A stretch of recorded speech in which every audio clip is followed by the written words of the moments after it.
Hello everyone, good morning. তো সবাইকে নতুন একটা ভিডিওতে অনেক অনেক স্বাগত।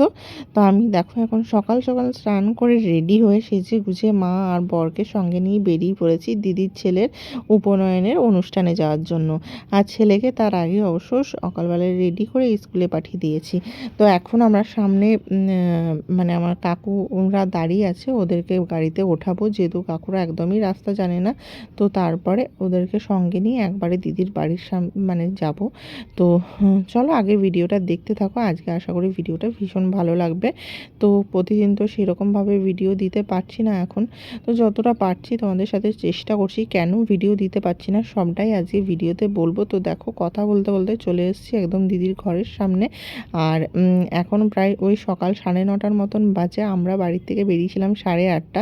যেহেতু তোমাদের দাদাভাই এখন নতুন গাড়ি চালাচ্ছে, খুব আস্তে আস্তে চালায়, ওই জন্য একটু লেট হলো। আর দিদিদের পৈতের অনুষ্ঠান 8টার মধ্যেই শুরু হয়ে যাবে বলেছিল, যেহেতু ওর ছেলে অনেকটাই ছোট, দেখতে পাচ্ছ এই 9 বছর বয়স, বুঝতেই পারছো যে বেশিক্ষণ উপোস করে থাকতে পারবে না। আর ব্রাহ্মণদের তো জানোই অনেক নিয়ম থাকে, অনেকক্ষণ যজ্ঞ করতে হয়। তো ওই জন্যই আর কি মানে তাড়াতাড়ি করে সকাল সকাল বসে গেছে, যাতে বেশি কোন উপোস করে না থাকতে হয়। আর ও খাবারও মানে খাওয়ার টাইমটা যেন ও পেয়ে যায়, ওই 10:30 11টার মধ্যেই আর কি কমপ্লিট করে দিতে বলেছে পুরোহিত মশাইকে। ওই জন্য যতটা সকালে বসা সম্ভব বসে গেছিলো। তো আমাকে বলেছিল যে তাড়াতাড়ি চলে আসতে, কিন্তু বুঝতেই পারছো সকাল সকাল ছেলেকে রেডি করা, তারপরে আবার মানে নিজে রেডি হওয়া, তারপরে আবার শ্বশুরমশাই বাড়িতে আছে তার জন্য খাবার বানিয়ে আসা। তো সব কিছু করে একা হাতে কতটা প্রবলেম হতে পারে তোমাদের সাথে আর কি বলবো। যারা একা থাকো তারা তো বুঝতেই পারবে, আর যারা থাকো না তারা তো আর কী করে বুঝবে বলো একা থাকার মর্মটা। যতটা ভালো একা থাকা, আবার ততটা দেখবে খারাপও। সবেরই একটা ভালো খারাপ দিক থাকে। যেমন দিদিরা এই জয়েন্ট ফ্যামিলিতে থাকে, ওদের অনেক হেল্প হয়, মানে একে অপরকে ওরা এতটাই হেল্প করে, তোমাদের কি বলবো। ওদের বাড়িতে তোমরা যদি মানে ওদের বাড়ির ভিডিও তোমাদেরকে কখনো যদি দেখাতে পারি তাহলে তোমরা বিশ্বাস করবে, মানে ওরা একে অপরকে কতটা হেল্প করে। মনেই হয় না কি যে কেউ মানে কেউ মানে এক বাড়ির নয় আর কি। তো যাই হোক, আর মানে আমাদের একা থাকার প্রবলেমটা আর কাউকে বলে বোঝাবার নয়। সব কিছুর মধ্যে সব কিছু অ্যাটেন্ড করতে হয়, তার মধ্যেও কিছু মানুষের মানে ব্যবহার এত বাজে হয় কি বলবো তোমাদের। আস্তে আস্তে আমার ছেলের গানের ক্লাস থেকে ফোন এসেছিল। এবারে রবিবার দিন, মানে আগের দিনের কথা বলছি, তো আগের দিন রবিবার ছিল, তো রবিবার দিন ওর গানের ক্লাসে কল এসেছিল। তো তখন আমি বলেছিলাম যে আমার দিদির ছেলের মানে পৈতের অনুষ্ঠানে যাচ্ছি। তো ভাবো নিজেদের বাড়ির অনুষ্ঠানগুলো কিভাবে মানে আমি ইগনোর করব, তাই না? তো ওখানে যে কাকিমার বাড়িতে শিখে ওই কাকিমার এত রাম ব্যবহার। তো আমাকে বলছে কি যে আমি নাকি ইচ্ছে করে মানে ওই দিনটাতে মানে কামাই করি। তো বলো তো, আমার তো একা বাড়ি, তো আমাকে সব কিছু সামলে তারপরে তো যেতে হবে। আমার মা বাবা ওরাও তো একাই থাকে, আমার তো আর এক্সট্রা কোনো ভাই নেই যে আমাদেরকে দেখবে ওদেরকে। তারপরে আমার প্রত্যেকটা রিচুয়ালসে আমাকেই আসতে হবে, শ্বশুর বাড়িতেও সেরকম নেই। আর নিজের বাড়িগুলো তো আমাকে নিজেকেই অ্যাটেন্ড করতে হবে, তাই না? তো সব কিছু করে যতটা সম্ভব আমি করার চেষ্টা করি। ছেলেকেও ভাবি যে কোনো কিছু কামাই করাবো না, পড়ার থেকে শুরু করে যে মানে ওকে এক্সট্রা কারিকুলামগুলোই দিয়েছি, কিন্তু তাও হয়ে যায়, কিছুই করার নেই। কিন্তু তাতেও কিছু মানুষের মানে কথা মানে এত বাজে কি বলবো তোমাদের। তো আমার সেই সব মানুষদেরকে একটাই কথা বলার, যে নিজের পার্সোনাল জিনিসগুলো কারোর উপরে থোপে দেওয়াটা একদমই বাজে ব্যাপার। তো এইসব বলে আর মানে আমাকে মানে এত বেশি টেনশনে ফেলে দেয়, তোমাদের কি বলবো। মাঝে মাঝে আমার ওই জিনিসটা মাথার মধ্যে এমনভাবে ঢুকে যায়, তখন আর আমার কিছু করতে ইচ্ছা করে না। তো আমি এইরকমই সবাইকার কথা একটুতেই গায়ে মেখে নিই। তাই আজ তোমাদের সাথে শেয়ার করলাম এই ছোট্ট একটা বিষয়, আমার সাথে এরকম হয়েছিল। তো দেখো দিদির ছেলের পৈতে প্রায় অনেকটাই হয়ে এসেছে। তার আগে অবশ্য আমরা পৌঁছেই এখানে খাবার খেয়ে নিয়েছিলাম, টিফিন, যেহেতু সকাল সকাল ছেলেকে স্কুলে রেডি করেছি। তারপরে ঘরে আরও অনেক কাজ করেছি, তো ঘরের না টিফিনও বানিয়েছিলাম খাবো বলে, কিন্তু রেডি হয়ে আর টাইম হয়নি। তার মধ্যে তোমাদের দাদাভাই পেছন থেকে বারবার বলতে থাকে তাড়াতাড়ি করো, লেট হয়ে যাবে, লেট হয়ে যাবে, ওই টেনশনে তো আমার আরোই খাওয়া হয়নি। তো যাই হোক, ওই জন্য সকালে চা বিস্কুটটাও আজকে খেয়ে বেরোয়নি। তো বাড়িতে এসে দিদিকে বললাম যে আমার ভীষণ খিদে পেয়েছে, আমি আর উপোস থাকতে পারবো না। তো বললো যে তাহলে খেয়ে নে, আর তোকে উপোস করতে হবে না। মানে আমি ভেবেছিলাম যে ভিক্ষা দেবো, কিন্তু সেটা আর হলো না। তা মা ছিল, তো দিদি বললো যে কাকিমাকেও করতে হবে না, তোরা খেয়ে নে। তো আমরা ওই জন্য টিফিন করে নিয়েছি। আর এত জোর খিদে পেয়েছিল যে তোমাদের সাথে আর ভিডিও করাই হয়নি। তো বুঝতেই পারছো, যখন সবার সাথে বাড়ির সাথে থাকি, সব কিছু তো আর ভিডিও করা সম্ভব হয় না, তাহলে আর এনজয়টা সেরকমভাবেও হয় না। মানে ভিডিও যারা করে তা জানবে, ভিডিও করতে গিয়ে না সেরকমভাবে সবার সাথে এনজয় করা হয় না। আর গ্রামের মানুষ তো সবাই সব কিছু বোঝে না, সব কিছুতে নিয়ে ওটা নিয়ে আবার একটু খারাপ ভাবতে পারে। সব সারাক্ষণ ফোন ধরে থাকি, তো কেউ যদি করে দেয় ভিডিও ভালো হয়। তো এখানে তো আমার ছেলে আসেনি, ছেলে আসলে ছেলে সবসময়তেই আর কি ফোনটা ধরে অনেক সময় ভিডিও করে দেয়। কিন্তু তোমাদের দাদাভাইকে যখনই বলি ভিডিও করে দেওয়ার কথা, তখনই ও কিছু না কিছু ব্যাগরা ঘটায়। তার থেকে ভালো আমি নিজেই করে নেবো ওই ভেবে আর ওকে দিই না। তো এই দেখো এখন ওকে কানে মন্ত্র দেওয়া হচ্ছে, মানে বইতে পড়ানো হয়ে গেছে, এরপর মন্ত্র দেওয়া হচ্ছে। তো ভাবলাম তোমাদেরকে এতক্ষণ ধরে শুধু বইতে দেখিয়ে যাচ্ছি, তো আমাকেও একটু দেখাই। তো দেখো চুলটা খুলে এসেছিলাম, এখনও খোপা করে নিয়েছি। দিদিরা বললো যে কালকে তো চুলটা খুলেছিল, আজ একটু খোপা করে নিই।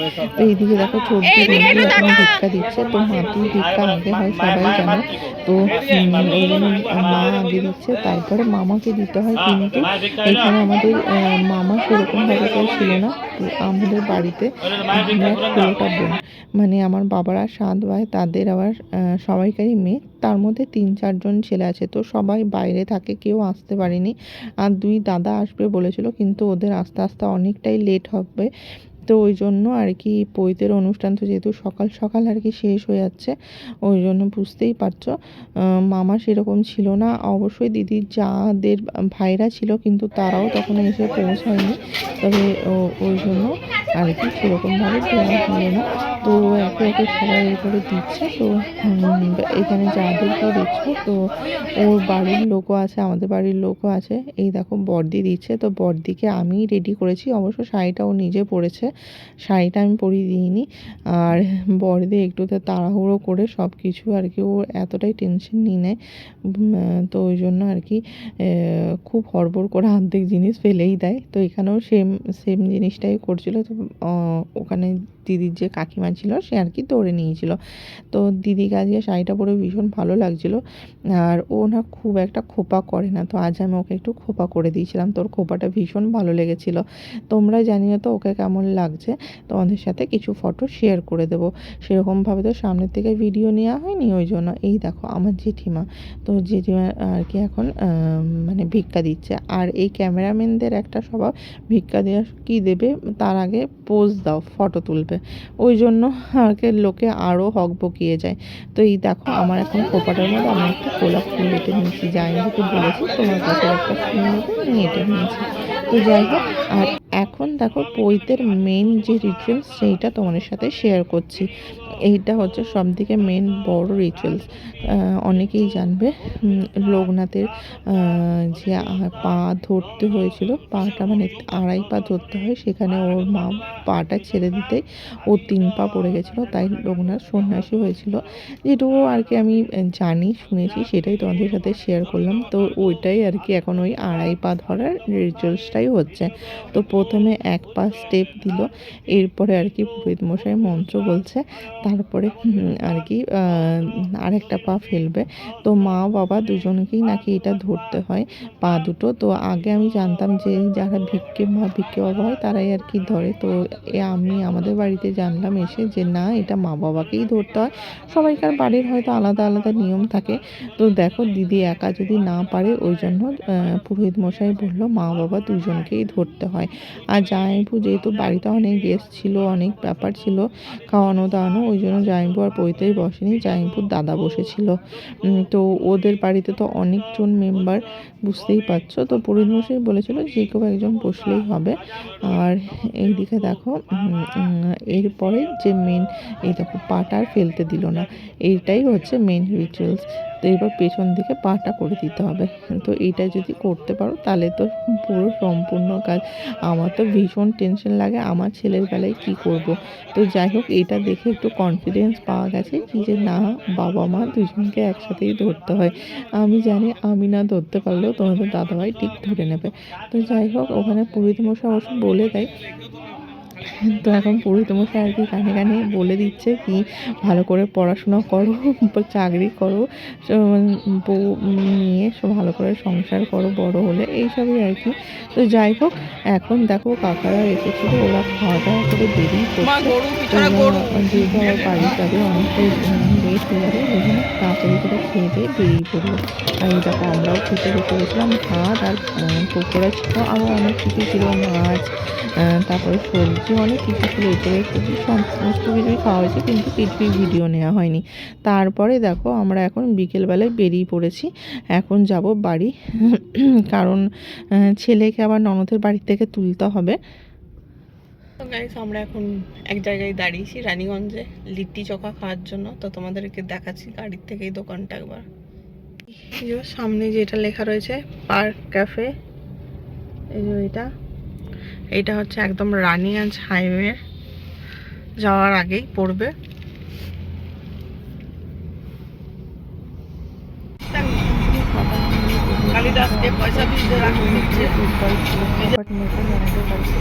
তারপরে আর কি বাড়ি যাবো, সেজন্য যেটা পারবো না, বাড়ির কাছাকাছি চলে এসেছে।